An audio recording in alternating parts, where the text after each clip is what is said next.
A gente está conversando sobre isso, os planos do diabo, né?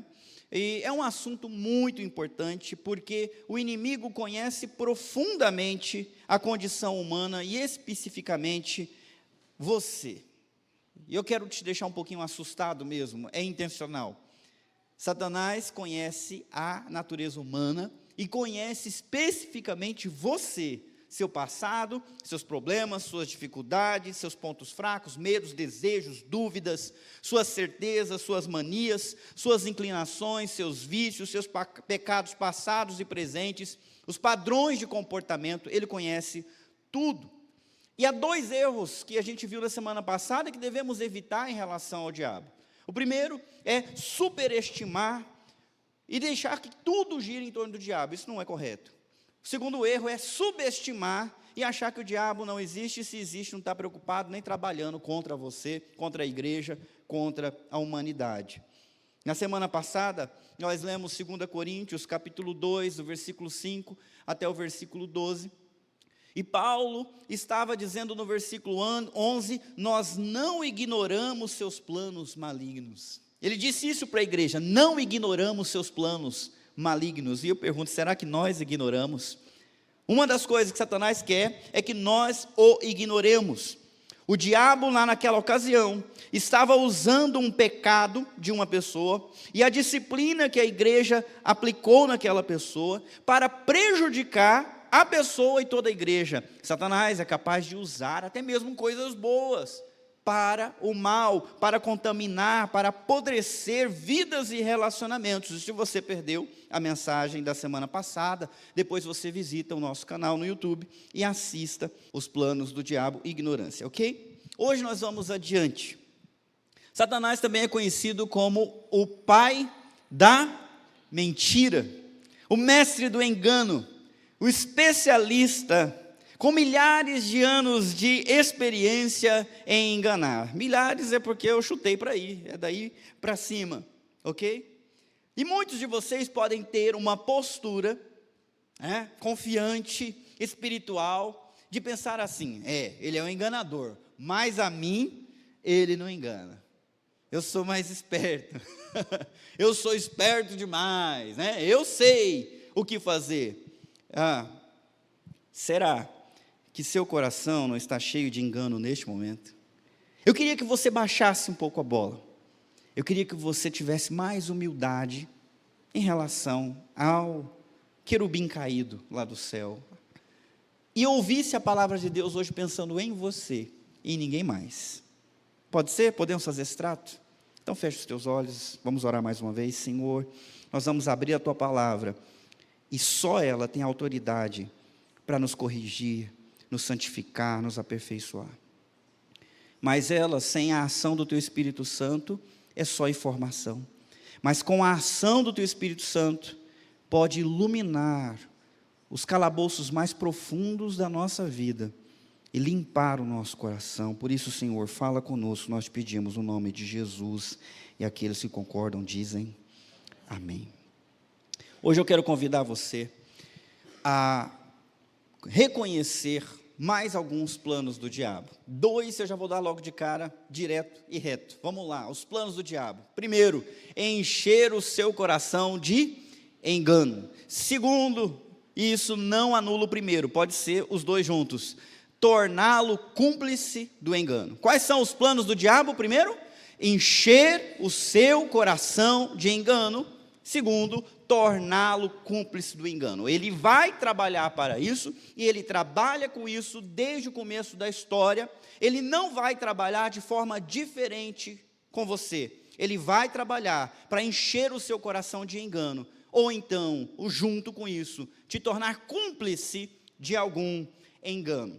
Para ver sobre isso, nós vamos ler um texto muito conhecido que está lá em Atos, capítulo 5, do versículo 1 até o versículo 11. Eu queria que você abrisse a sua Bíblia, eu vou abrir a minha também, vou deixar aberto aqui, para que você acompanhe e tenha oportunidade de rever isso na sua casa. Faça marcações, destaque o versículo que falou ao teu coração, e faça o possível para isso aqui não ser apenas um exercício de ouvir e esquecer, mas um exercício de ouvir, aprender e praticar, porque aquele que ouve a palavra e pratica é semelhante a alguém que constrói a casa na rocha.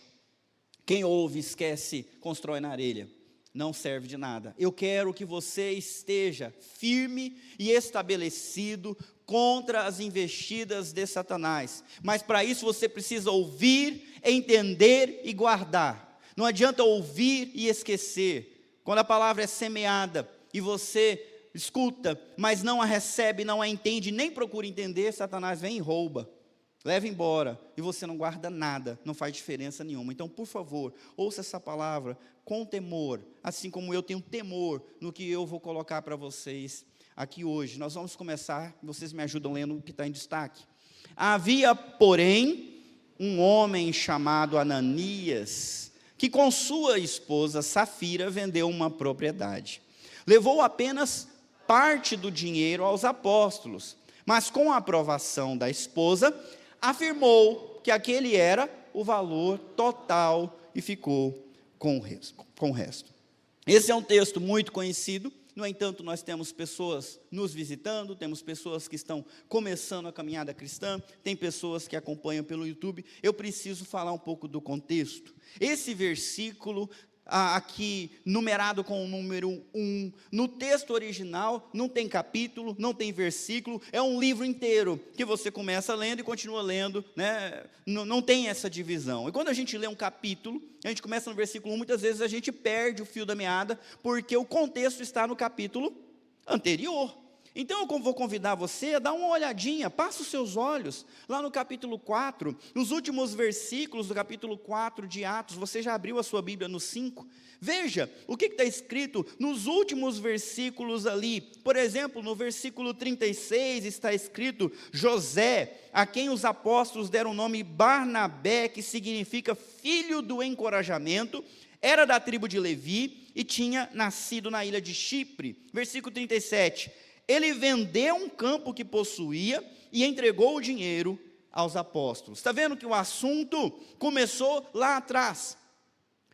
Um homem também, diferente desse, chamado Barnabé, apelidado de encorajador, tinha um campo, vendeu o campo e trouxe todo o dinheiro e colocou aos pés dos apóstolos. Isso também tem um outro contexto. Se você voltar um pouquinho mais no versículo 34 do capítulo 4, diz que entre eles, aquela igreja recém-nascida, com mais de 3.000 convertidos na última semana, não havia necessitados, pois quem possuía terras ou casas vendia o que era seu e levava o dinheiro aos apóstolos, para que dessem aos que precisavam de ajuda. Está vendo? O próprio Barnabé não inovou em fazer isso. Outras pessoas estavam vendendo as suas posses e trazendo e entregando, e os apóstolos repartiam para que não houvesse nenhum necessitado. Era essa a atmosfera na igreja cristã de Jerusalém no seu princípio. Se você continuar olhando o contexto, lá diz também que havia um grande mover de graça entre eles. Eles estavam unidos de coração e de mente. Não eram unidos no falar que estão unidos. Eles estavam de fato unidos de coração e de mente. Uma mentalidade, amor verdadeiro. Eles estavam praticando o desapego. Enquanto isso, os apóstolos testemunhavam com poder sobre a ressurreição do Senhor Jesus Cristo. Então a igreja estava toda abençoada.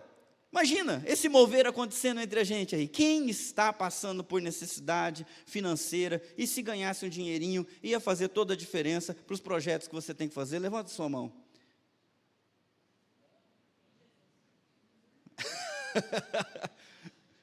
Ué, gente, vocês são devagar, né? Já perderam a chance aí, porque alguém que está com o dinheiro sobrando, o Barnabé aqui já estava procurando, nossa, ver quem que eu vou ajudar, e você não levantou a mão. Mas imagina esse mover, e as pessoas conhecendo as necessidades, se ajudando, um coração, uma mente, que coisa bonita que estava acontecendo ali, um mover espiritual naquela igreja. Eu me pergunto, e Satanás está onde nessa história? O que ele está fazendo? Onde será que ele está? Quando a gente vê Deus movendo no lugar, a gente imagina que Satanás está muito longe dali. Com certeza, se é Deus que está agindo, então Satanás não está atrapalhando. Ele perdeu a vez, coitado. Deve ter ido importunar em outro lugar, outras pessoas mais acessíveis, menos espirituais, né? Menos dedicadas. Deve estar lá enchendo o saco de um pobre coitado. E a gente pode imaginar isso. No entanto, isso não é verdade, porque quando a gente olha para o capítulo 5, versículo 1, contínuo da história, nós vemos Satanás agindo, porque um homem chamado Ananias vendeu a propriedade, entregou parte do dinheiro e disse que era todo o dinheiro. Com isso, eu quero compartilhar com vocês uma primeira verdade. É mais fácil uma vida de engano do que uma vida de verdade. Está com caneta, papel? Não vou projetar lá, você precisa aprender, vir para a igreja preparado como a minha mãe, para tomar nota e aprender. Vou repetir, é mais fácil uma vida de engano do que uma vida de verdade. Ananias fez de conta que era um homem totalmente generoso, que estava com a mesma mente, com o mesmo coração, que estava no mesmo mover de graça que o resto da igreja. Ele não estava, mas era mais fácil fazer de conta que estava do que está. Isso é uma verdade na vida. Não é muito raro. Eu diria que é comum encontrarmos, ou mesmo nós vivermos, uma espiritualidade fake.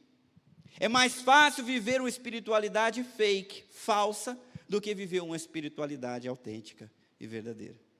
É mais fácil viver uma generosidade fake do que uma generosidade autêntica, de verdade. Uma você coloca o dinheiro, a mão em 10 centavos, na outra você considera do outro o que é teu. É mais fácil viver uma felicidade fake do que uma felicidade de verdade, especialmente em nossos dias. É mais fácil uma sexualidade fake do que uma sexualidade autêntica. É mais fácil disciplina fake do que disciplina autêntica. É mais fácil viver um amor fake do que um amor verdadeiro. É mais fácil demonstrar um respeito falso do que um respeito verdadeiro. É mais fácil viver um arrependimento de mentira do que um arrependimento de verdade. É mais fácil fazer um pedido de perdão fake do que um pedido de perdão de verdade. Vocês estão gostando da lista? É mais fácil misericórdia fake. É mais fácil santidade fake. É mais fácil fé fake. É mais fácil esperança fake. É mais fácil simplicidade fake. E também é mais fácil prosperidade fake. Lembrando, fake significa falso, de mentira, de faz de conta. É mais fácil, e eu tenho certeza que todos aqui já viveram o mais fácil. Já aparentaram algo que não é. Já deixaram outros ter uma ideia que não é. Certo, pessoal? Podemos admitir isso? Sim, eu confesso, porque eu não quero ser fake. Opa, quantas vezes? É fácil vir irritado de casa e subir aqui no púlpito para pregar para vocês, sorrindo. É fácil. É fácil responder para alguém que me pergunta, você está bem? Responder, sim, estou ótimo. E por isso é muito fácil ser falso, ser fake na nossa vida, assim como Ananias fez questão de ser. É mais fácil, e vocês concordam que todo mundo faz. E como todo mundo faz, a pergunta que vem é que mal tem. E nós vamos descobrir na continuidade do texto. A Bíblia diz, versículo 3, então Pedro disse, Ananias, por que você deixou Satanás encher seu coração? Você mentiu para o Espírito Santo quando guardou parte do dinheiro para si. A propriedade era sua para vender ou não, como quisesse. E depois de vendê-la, o dinheiro também era seu para entregar ou não. Como pôde fazer uma coisa dessas? Você não mentiu para nós, mas para Deus. Deus. Quando a gente olha para esse texto, a sua continuidade é assustadora. E olha que a gente está só começando, está só no versículo 3. O engano não vem da parte de Deus. O engano vem do diabo. Eu não vou ter tempo aqui para me aprofundar sobre como que isso se relaciona com a soberania de Deus e outros textos complicados da Bíblia, que mostram Satanás enganando e Deus usando o engano. Mas esse é assunto para a escola bíblica dominical. Já deixo aqui o convite para você vir fazer suas perguntas e a gente estudar. Inclusive estou à sua disposição pelo WhatsApp se você quiser saber mais sobre isso. No momento, é importante que você saiba que o engano não vem da parte de Deus, vem da parte do diabo. Todo cristão tem a responsabilidade de impedir que Satanás encha o seu coração. O engano veio porque alguém permitiu, Ananias permitiu que Satanás enchesse o seu coração. Se nós sabemos que a verdade faz o que mesmo? Gente, vocês que são 10, 20 anos de experiência, pode falar forte aí. A verdade? Por correlação, a mentira escraviza, aprisiona. Concordam comigo? Simples assim. A verdade liberta, o engano escraviza, prende a pessoa. Olha, o Espírito Santo é um Espírito que nos traz para a verdade. Mas além do Espírito Santo, há sim um espírito maligno de engano, que tenta encher o nosso coração de engano. Como, pastor, que isso acontece? Eu te explico. Ideias que não são verdade, sussurros, raciocínios, pensamentos. Mas aí ele está dizendo que ele encheu o coração. No grego, a ideia do coração é a mente, é a pessoa interior. Da onde vêm todos os nossos ímpetos, de onde vêm as nossas atitudes, as nossas palavras, vem do nosso interior. Se a gente permitir, se a gente deixar, Satanás enche de engano, enche de mentira, coloca pensamentos na nossa cabeça. Imagina Ananias, poderia dar todo o dinheiro, mas ele queria uma parte do dinheiro. Não era só dar uma parte e dizer que era aquela parte. Mas vem Satanás e fala, mas o que vão pensar? Vão pensar que você é meio espiritual e não totalmente espiritual. Quem que vai saber que esse é o dinheiro todo? Dá a parte e fala que foi tudo. Assim fica parecendo que você é espiritual. E ele acreditou. Ninguém vai descobrir, ele acreditou. A sua mente pode sim ser suscetível às sugestões de Satanás para o engano. Nós estamos falando de um membro da igreja, Ananias, batizado, professo e em comunhão com a igreja. Ele não chegou como um estranho. Pedro não falou, quem é você? Pedro chamou pelo nome porque o conhecia. Ele era parte da igreja. Nós estamos falando de alguém perdido lá no mundo. Nós estamos falando de alguém parte da igreja, de um membro pleno da igreja. E ele foi sugestionado por esse espírito de engano. Por isso eu digo para vocês, cuidado com a sugestão de Satanás. Satanás enche a cabeça das pessoas de pensamentos. Outro exemplo que nós vimos há pouco tempo foi Saul no Antigo Testamento. Quando ele ouviu que as mulheres cantavam, Saul matou 1000. Davi matou 10.000. Ele começou a ficar sugestionado. Pronto, já estão cantando assim, daqui a pouco vão dar o trono para ele. E ele começou a achar que Davi estava conspirando contra ele. E em contrapartida, ele começou a conspirar contra Davi. E o Espírito de Deus não mais falava com ele, mas no lugar veio um espírito maligno que o atormentava. Olha como começou com uma sugestão na cabeça, com uma ideia insistente, que não o abandonava, e que ele também não fazia ir embora, e ficava martelando, até possuí-lo, e levá-lo a fazer o que ele fez, que foi grave.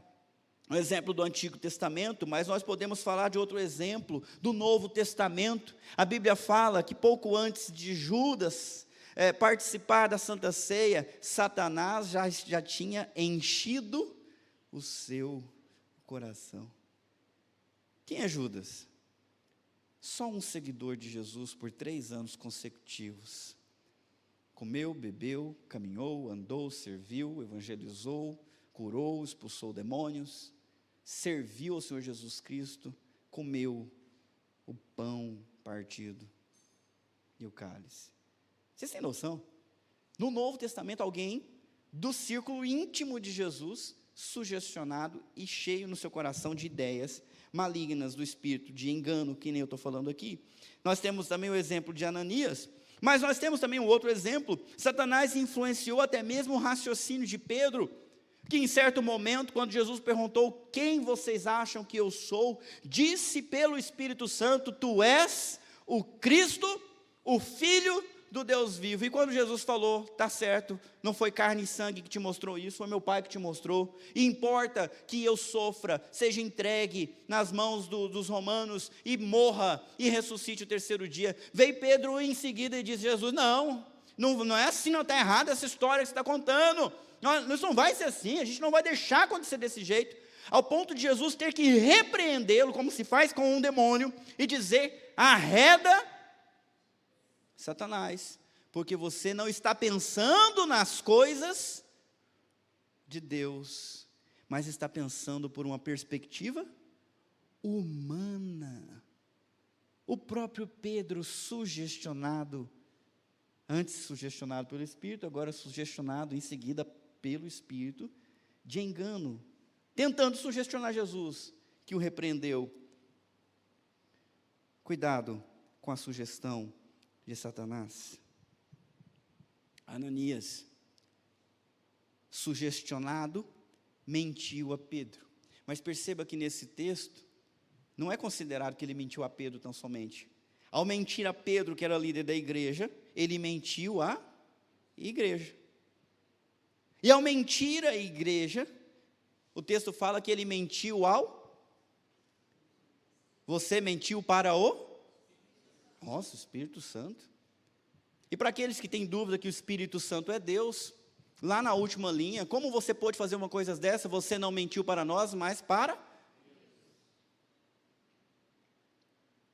Algumas religiões vão dizer que o Espírito é uma força que emana de Deus e não uma pessoa. Você mente para uma força? Vamos mentir para a força da gravidade. Não vou cair. Será que funciona? Você mente para a força elétrica, para a energia? Eu vou colocar o dedo e não vou tomar um choque. Vou te enganar. Não se mente para coisas.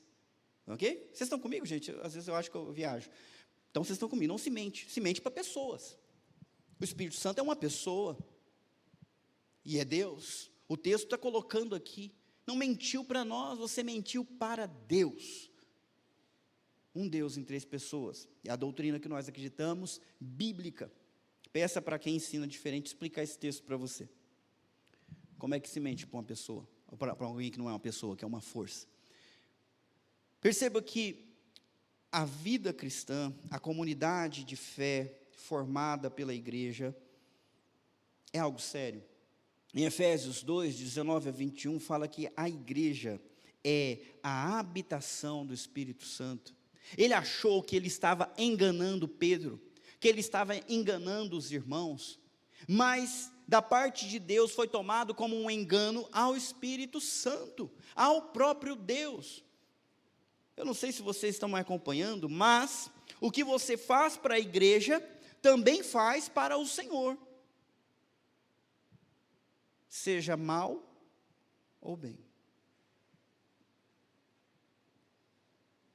Eu sou um Zé Ruela comparado com Cristo. Certo? Concordamos. Mas o Rodrigo viu que a água estava ali longe, veio e serviu. Ela que viu, você que fez. Os olhos e as mãos me serviram. Olha, gente, uma coisa singela. Mas a Bíblia fala que qualquer um que der para vocês um copo de água, porque vocês são meus, deu para mim. A mesma coisa vale de maneira negativa.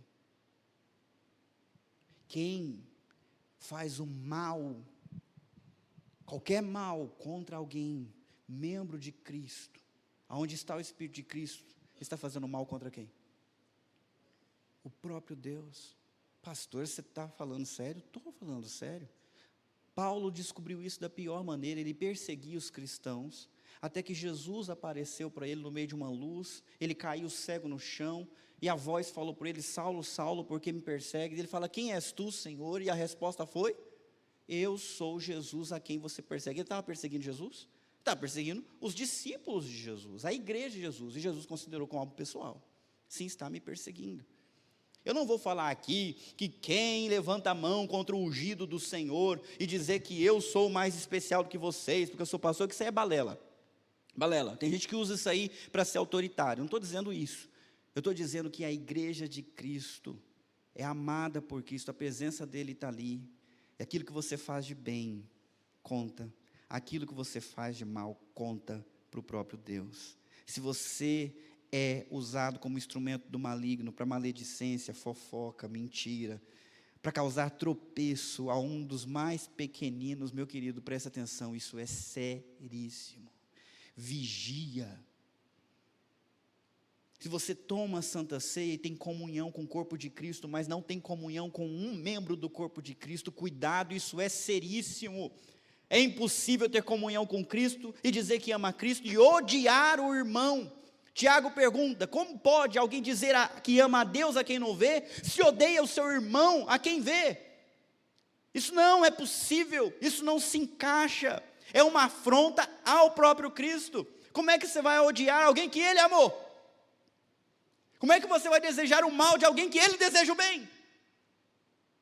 Qualquer um que atente contra a igreja, atenta contra Cristo. Seríssimo, vocês não acham? Muito sério. A vida cristã é algo sério. Muito, muito sério. Vamos ver aqui com mais cuidado. Por que você deixou Satanás encher o seu coração? Você mentiu para o Espírito Santo quando? Guardou. A palavra guardou aqui, a gente precisa fazer um estudo sobre ela. Por exemplo, ela é a mesma palavra que aparece em Tito capítulo 2, versículo 10. Tem aí alguém que é rápido na Bíblia para achar as primeiras palavras de Tito capítulo 2, versículo 10 e ver como que esse verbo grego é traduzido ali em Tito 2, 10? Quem é o rápido? Quem é o craque na Bíblia? Que em 2 segundos abre qualquer referência e lê alto para a gente. Alguém veio? Tito 2:10.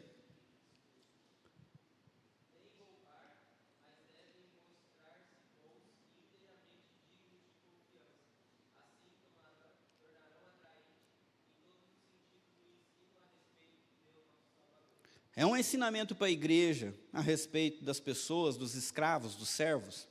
E há uma lista do que eles não devem fazer, e o versículo começou como Mateus leu: nem roubar. É a mesma palavra usada aqui como guardou. E esse guardou é no sentido de tirou, reservou para si, enfiou no bolso, ok? Surupiou. Em português nós temos uma diferença entre roubo e furto. Temos advogados aqui que não deixam mentir. O roubo é algo mais violento. O furto é algo que você faz furtivamente, escondido. Ninguém vê. E é esse sentido aqui. Ele tentou roubar escondido. Ele tentou tirar proveito de algo que não é ele, não era dele. Ele promete uma coisa, mas ele entrega menos, como se fosse tudo. E isso na Bíblia é considerado como roubo, como furto. A vida cristã verdadeira não admite reservas, não admite prometer metade, não admite entregar 70%, 80% ou mesmo 99%. A vida cristã é uma vida radical. Ou você é 100% de Jesus, ou não é. Quem aqui é batizado, professado, já professou a fé, assumiu o compromisso com Cristo lá atrás? Levanta a mão. Você prometeu algumas coisas, não foi? E aí? também. Eu prometi algumas coisas, mas é roubar a Deus, entregar menos dizendo que é tudo.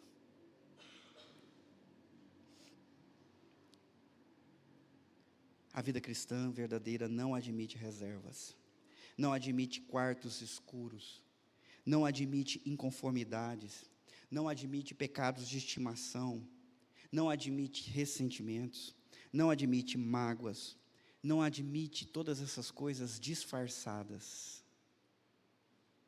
Se elas existem, elas devem ser tratadas, trazidas à luz, para o devido remédio, para o devido acerto. Fazer de conta que não existe é errado, é guardar reservas, ao invés de entregar tudo a Deus. Quem enche o coração de exceções e reservas é o diabo. Quem fala, não, isso aqui, fica tranquilo, todo mundo é assim, esquenta a cabeça com isso não, tá? Essa fraqueza é uma fraqueza comum com todo mundo, você não precisa levar isso a sério, fica tranquilo. Ah, você está magoado com fulano? Ah, entra na fila, todo mundo é magoado com essa pessoa aí, você está mais que certo, ok? Fica tranquilo. E aí vem a sugestão, e a sugestão, e a sugestão, enquanto a palavra de Deus é clara e cristalina, sobre ir atrás do irmão, sobre perdoar, sobre pedir perdão, sobre promover o ministério da reconciliação, sobre falar a verdade em amor uns aos outros, e não permitir nenhum muro de inimizade. Não tem reserva sobre pureza sexual, no pensamento, no coração. A palavra de Deus é tão cristalina, por isso eu quero que você reflita, o que nesse momento é uma mentira sua, para mim, para a igreja, para o Espírito Santo e para Deus. Pensa, por favor, o que é uma mentira nesse instante? Que quem está olhando para você não está vendo a verdade. Mas você sabe qual é a verdade. Deixa para fora a mentira, mas para dentro está escondida essa verdade. Deus é o maior interessado na pureza da sua igreja. E eu digo para você que tem algo escondido, tudo será revelado. Eu devia ter falado com a voz de Cid Moreira, porque isso aqui é pesado. Para você que tem algo escondido, tudo será revelado. O que, pastor? Não sei, você que me diz. Mas será revelado. Deus é interessado em revelar. Eu fico imaginando aqui, o que Pedro fez para descobrir esse negócio aqui? O cara chegou com o dinheiro e disse, não, que eu vendi por tanto, está aqui o dinheiro inteiro. E aí o texto fala, porém, né, mas, ao invés de ficar feliz, Pedro já vem logo dando uma latada na cabeça do cara. Quem que encheu? Como é que você deixou Satanás encher o seu coração? O dinheiro não era seu, por que você vem trazendo menos? Quem contou? Será que Pedro era parente do contador, do corretor de imóveis de Jerusalém? E aí teve acesso ao recibo e sabe qual é o valor? Será que quem comprou era parente de Pedro e já tinha dito, olha só rapaz, que pechincha, comprei aqui o terreno, olha aqui o preço que eu recebi, e aí era cunhado de Pedro? Não importa, se Deus revelou para ele, se ele soube de outra maneira, o que importa é que a verdade apareceu. A verdade apareceu na hora que tinha que aparecer, do jeito que tinha que aparecer. Com isso eu faço um alerta para aqueles que estão na igreja e podem se achar como os vigilantes de Deus. Você não precisa ser o detetive do Senhor Jesus Cristo. Ele não precisa disso. Você que é esposa não precisa ser o detetive do seu marido. Você que é marido não precisa ser detetive da sua esposa. Durma em paz, meu querido, porque se alguém fizer alguma coisa errada, Deus vai revelar. Nós devemos amar e servir uns aos outros, cuidar uns dos outros, mas esse cuidar uns dos outros não significa esse tipo de cuidado que eu estou falando. Esse tipo de juízo, esse tipo de comportamento detetívico, se é que existe essa palavra, vigiando todo mundo para ver o que está fazendo. Pedro não teve que dar uma de detetive, de maneira natural ou sobrenatural, ele soube, e a verdade apareceu. Ananias tinha uma reserva, tinha um segredo, todos nós temos, mas que mal isso faz? Vamos continuar. Versículo 5, assim que Ananias ouviu essas palavras, caiu, tadinho, devia ficar assustado, né? baixou a pressão, caiu no chão e, opa, não foi a pressão que baixou não, ele teve realmente algo fulminante, morreu. Um grande temor se apoderou de todos que souberam o que havia acontecido. Então alguns jovens se levantaram, envolveram o corpo num lençol e o levaram para fora e depois o sepultaram. O diabo tem como plano encher o seu coração de engano. Enquanto a verdade é vida, o engano é morte. Por isso é coisa séria não permitir que ele faça isso no seu coração, na sua mente. As palavras da verdade que saíram da boca de Pedro derrubaram a mentira. No entanto, essa mentira cobrou o seu preço, o salário do pecado é a morte. Nada se sustenta no fundamento da mentira e da falsidade. Eu vou ser grave agora. Nenhuma igreja se mantém se o que eles vivem é uma mentira. Nenhum amor se mantém, nenhum casamento se mantém baseado num faz de conta. É só a verdade que sustenta esse tipo de relacionamento. É só a verdade que sustenta uma família com os filhos. Digo mais, é só a verdade que sustenta uma carreira. Ah, pastor, mas se eu não mentir é capaz de eu ser mandado embora. Pois se você mentir, isso também não vai sustentar. É só a verdade que sustenta felicidade. E a felicidade baseada numa mentira é ilusória e vai passar. Por isso nós não devemos viver a mentira, nós devemos viver a verdade. Olha o que aconteceu com Ananias. Ele caiu e ele morreu. A vida comunitária da igreja é lugar de generosidade, de comunhão, de graça, misericórdia, de pregação, de oração. Mas a vida comunitária da igreja também é lugar de temor, grande temor e respeito. Perceba, um grande temor se apoderou de todos. Eu não sei nem como colocar isso. Às vezes, nós podemos viver numa época em que, na tentativa de ser legal, de ser interessante, as programações da igreja têm ganhado cada vez mais leveza. Acho que eu estou indo bem. São cada vez mais divertidas. Então, para vencer um problema, uma dificuldade de alguém prestar atenção, o pastor se veste de chapolim. Desculpa, não resisti. Mas todos nós somos sujeitos a esse tipo de... Sabe, eu quero alcançar mais gente, então eu vou ser mais criativo, eu vou ser mais alegre, eu vou ser isso, e eu vou tentar aquilo. E muitas vezes se perde esse negócio aqui importante. As coisas de Deus são coisas sérias. Nós podemos rir no culto? Podemos, mas nós também temos que ter reverência. Temos que ter reverência, temos que ter temor. Nós já lemos o texto de Hebreus que fala que o nosso Deus é fogo consumidor. Então, se eu for irreverente, eu sou irreverente diante dele. E ele é santo, justo, implacável. Ele é fogo consumidor, assim como ele era no Antigo Testamento. Ele não suporta o pecado. Ele não inocenta o culpado. Porque Deus é justo, o pecado é punido e não deixará de ser punido. Portanto, a gente tem que levar essas coisas a sério.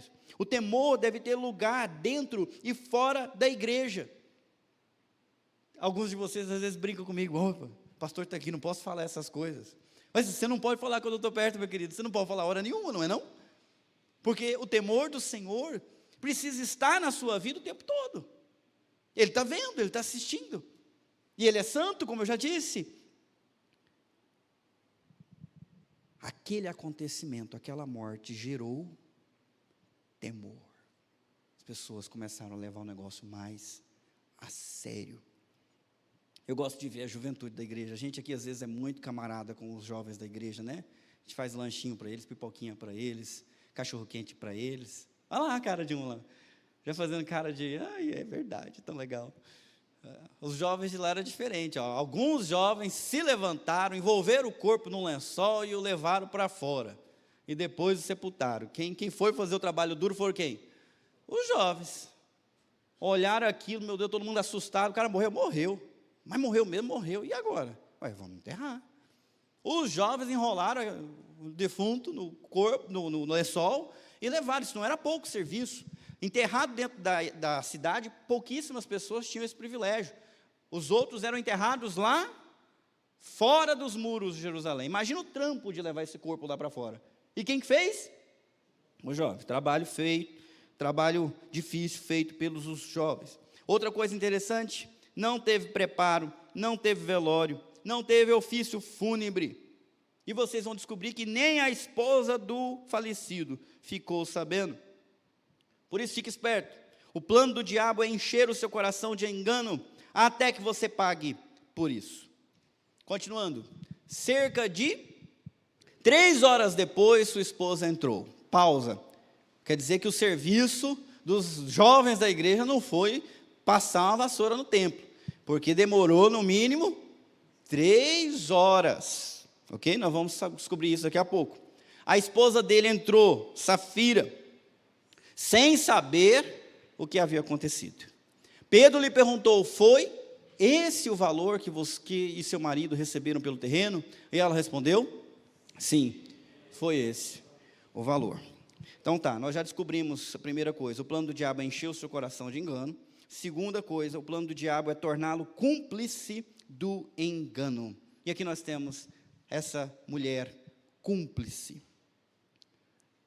A gente já viu no versículo 2 que ela entrou em acordo com seu marido sobre o valor que eles iam dizer que venderam.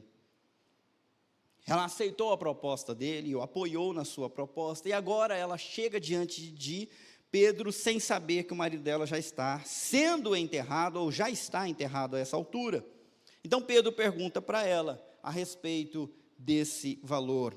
E aí eu quero fazer uma pergunta para a igreja. Por favor, me digam, que valor é esse? Que está escrito ali, Pedro lhe perguntou, foi esse o valor? Que valor é esse? Eu sempre li isso, achei que ele estava falando do valor que Ananias disse.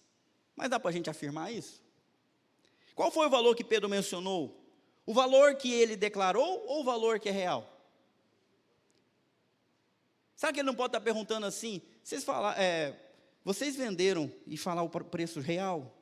E ela dizer, sim, foi esse o valor. É dúbio, não dá para saber.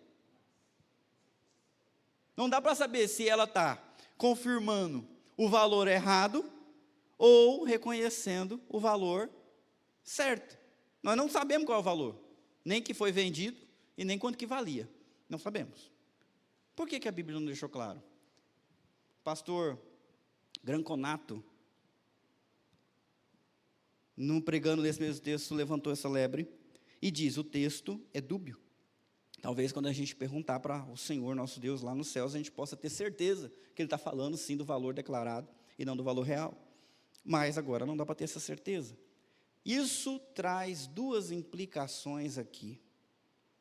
A mulher pode estar agora cometendo uma mentira, ou então uma confissão tardia depois de ter sido flagrada.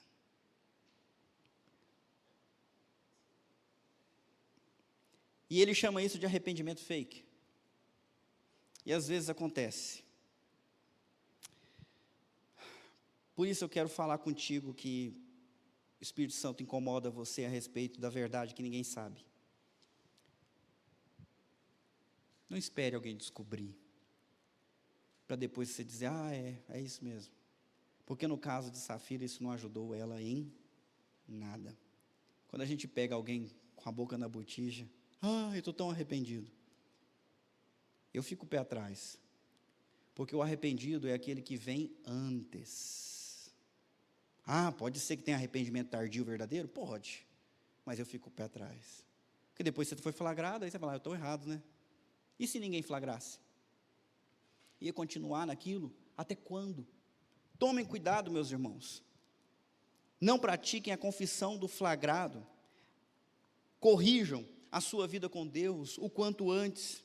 Versículo 9, então Pedro disse, como vocês puderam conspirar para pôr à prova o Espírito do Senhor? Vejam, os jovens que sepultaram seu marido estão logo ali perto da porta e também levarão você. Aqui nós temos várias coisas interessantes. Eu vou começar com isso aqui. Espera aí, o que eles fizeram? Eles mentiram a respeito do valor. Isso já está claro.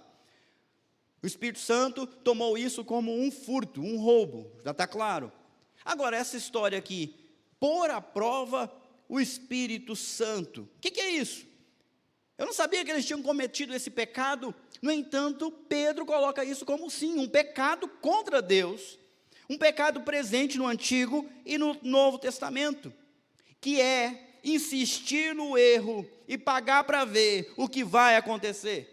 Tentar a sorte para ver se dá certo. Em alguns lugares a gente conhece isso como crente Raimundo. Quem que é o crente Raimundo? É um pé na igreja? Ou seja, ele quer as duas coisas. Ele quer as bênçãos de Deus, mas ele também quer as bênçãos que o seu coração deseja. Ele quer ser fiel a Deus, mas só até aqui, porque aqui eu continuo fiel aos meus ímpetos, aos meus desejos. E fica testando a paciência de Deus para ver até onde Ele leva isso. Pôr o Espírito à prova. É uma atitude irreverente. Nós vivemos num país que desde os mamonas assassinas trata a palavra irreverente como um adjetivo positivo, uma qualidade. Olha, uma banda irreverente, que legal. Irreverência é ruim. Vocês estão comigo? Ah, mas ele é divertido. Mas é irreverente? É ruim. Tem o lugar da palhaçada, é no circo. E tem o lugar das coisas sérias. Há momento para tudo. Tem tempo de rir, mas tem tempo de ficar calado. Então a gente precisa saber discernir as coisas, fazer as coisas certas nas horas certas.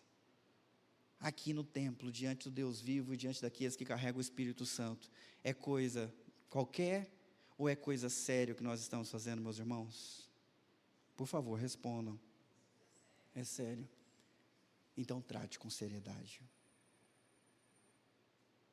Deixa eu aplicar mais um pouquinho aqui. Se você recebe um convite para concorrer a uma vaga de emprego que vai te pagar R$30 mil mensais, e é te dado uma apostila para você estudar, marcado uma hora, e dito, o portão fecha, tal hora. Você, depois de estudar, vai chegar atrasado? Você, diante dessa oportunidade, vai chegar cansado para dormir na prova? Então, como é que você vem para dormir na igreja?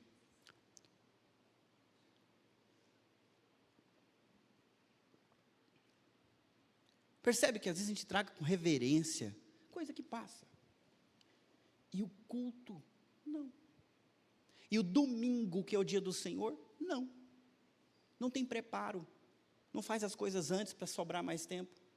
Para estar pleno, atento. Sentado, firme, pronto, para adorar a Deus com todo o coração. Não chega antes para se preparar, sai correndo para ir embora logo. Olha, gente, pelo amor de Deus, quando vocês fazem aniversário, chega uma pessoa atrasada e sai correndo, como é que você fala? Ué, veio só comer, foi embora? O que vocês acham? Não é ruim? Parece que não considera. Acontece, mas isso é exceção. Reverência. Falta de reverência faz a gente colocar a Deus à prova. Em Êxodo capítulo 17, versículo 7, fala que Moisés chamou aquele lugar onde o povo falou, nós queremos água, e colocaram Deus à prova, né? Pois o povo de Israel discutiu com Moisés e pôs o Senhor à prova, dizendo, o Senhor está conosco ou não? Deus é com a gente ou não é com a gente? Cadê a água? Pôs Deus à prova. Duvidar que Deus vai tomar qualquer providência. 1 Coríntios, agora no Novo Testamento, capítulo 10, versículo 9. Também não devemos pôr Cristo à prova, como alguns deles, israelitas, puseram, e foram mortos por serpentes. O Deus que matou pessoas no Antigo Testamento por conta da sua irreverência de colocar ele à prova, é o mesmo Deus que no Novo Testamento matou Ananias. Ai, pastor, mas mudou, né? No Antigo Testamento era a época da lei, no Novo Testamento é a época da... então tá, pois é, na época da graça o Ananias já bateu as botas ali. Por quê? O que ele fez de grave? Adulterou? Não. Matou? A gente sabe que a pena do Antigo Testamento para quem comete assassinato era capital. Foi isso que aconteceu com ele? O que ele fez, gente? Ele falou que ia dar 100. Aliás, ele pegou e deu 100 e disse, aqui olha, 100 mil, foi por isso que eu vendi o meu terreno. Só que eu tinha vendido por 200. Foi isso que ele fez. Ficou com o troco. E disse que foi tudo. É grave? Não, fala a verdade, vocês não estão me ouvindo. É grave? Você mataria alguém por causa disso? O cara pegou, ficou com o seu dinheiro lá. Vida que segue, né? Que Deus amaldiçoe e vai embora. Me roubou. É pena de morte? O que vocês acham, gente? Poxa, Deus matou.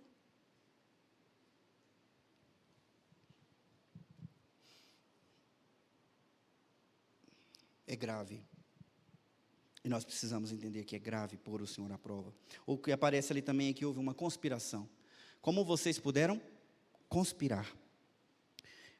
Nós temos aqui a cúmplice no engano, que é Safira.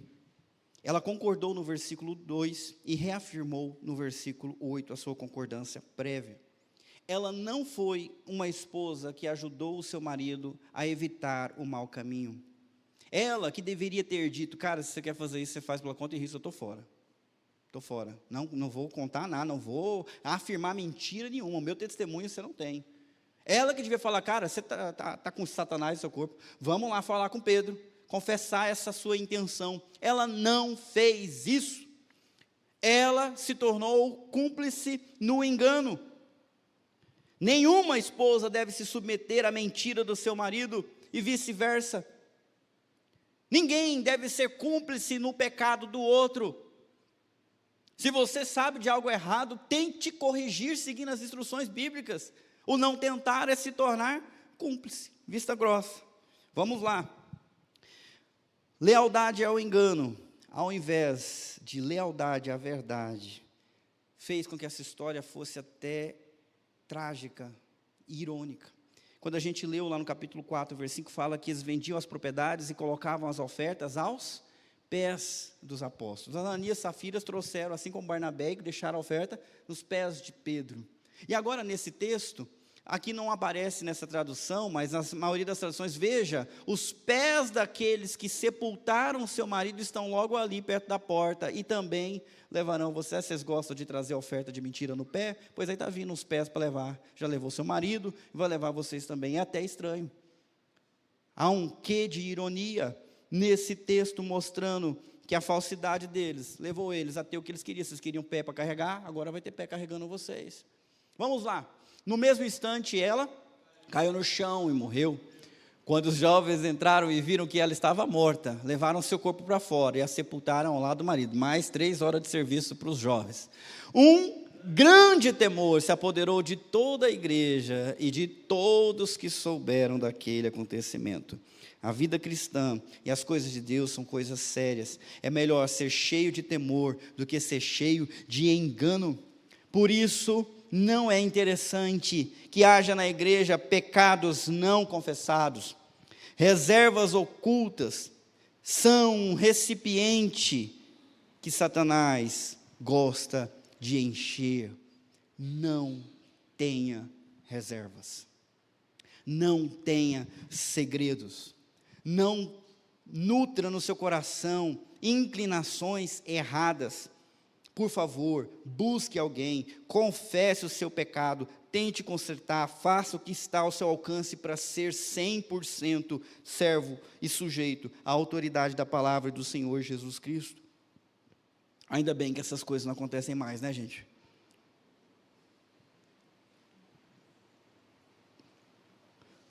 Sim ou não? Ainda bem que essas coisas não acontecem mais, né? O povo cair duro assim, na hora que vem entregar a oferta. Tem um conselho para vocês. Não testem para ver se acontece ou não acontece. Não testem. Há algo que está fora da linha? Eu estou à sua disposição durante a semana. Pastor Jonatas desceu lá para baixo, está à disposição também. Por favor, fiquem em pé os presbíteros da igreja. Disponibilidade também, Arnaldo, por favor. Estão à disposição. Pode sentar. Se você está errado em relação ao seu marido, à sua esposa, converse, conserte. Se há pecados que você nunca disse, diga. Para você não ser pego na mentira, no erro. Conserte. Conserte. Continue insistindo no erro para ver o que vai acontecer. Talvez aconteça algo terrível. Eu queria pedir que você fechasse os teus olhos e clamasse ao Espírito Santo, como o salmista Davi, dizendo: Senhor, vê se há em mim algum caminho mau, sonda o meu coração. Tem algum sentimento, alguma emoção, alguma área na minha vida que eu estou me permitindo desviar? Tem algum ressentimento contra alguém? Tem uma mentira que está sendo carregada? Tem uma mágoa? Tem a falta de perdão? Que não se ponha o sol sobre esse pecado, sobre essa ira. Que hoje mesmo, diante de Deus, você encontre um lugar de arrependimento e de perdão.